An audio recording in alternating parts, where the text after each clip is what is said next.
नमस्कार दोस्तों।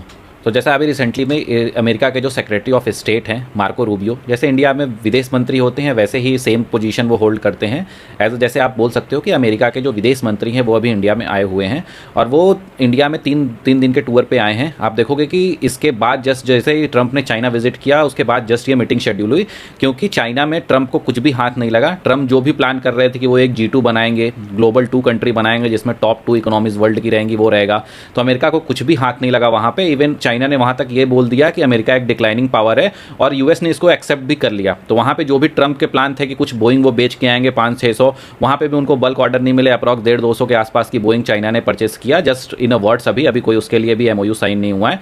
तो अमेरिका को वहाँ पे कुछ भी हाथ नहीं लगा। तो डायरेक्ट इसकी मीटिंग के बाद डायरेक्ट क्वेश्चन आ रहे थे कि क्या अब इंडिया के साथ यूएस के रिलेशन दोबारा से इंप्रूव होंगे।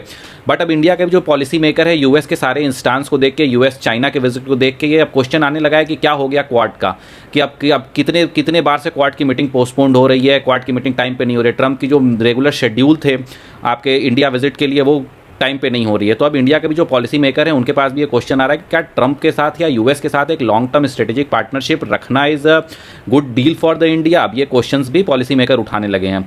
आप देखोगे तो अभी इस बीच में पहले अगर होता था कि अगर कोई भी यूएस प्रेसिडेंट अगर चाइना टूर पे जाता था तो वो कोई और एक एशियन कंट्री, इधर आप देख लो ताइवान हो गया या फिर जापान हो गया, किसी एक और कंट्री का टूर करके आता था जस्ट टू शो कि हाँ वो डायरेक्ट चाइना विजिट नहीं कर रहे हैं। बट इस बार ट्रंप ने ऐसा कुछ नहीं किया, चाइना विजिट किया और डायरेक्ट वापस चले गए। तो अभी देखोगे आप ऑस्ट्रेलिया और जापान आपस में डिफेंस पैक्ट काफ़ी मजबूत कर रहे हैं, अपना आपस में कोलैबोरेशन काफ़ी इंक्रीज कर रहे हैं, यूएस पे अपनी डिपेंडेंसी कम कर रहे हैं। तो पॉलिसी मेकिंग है कि there is no foreign policy for the Trump.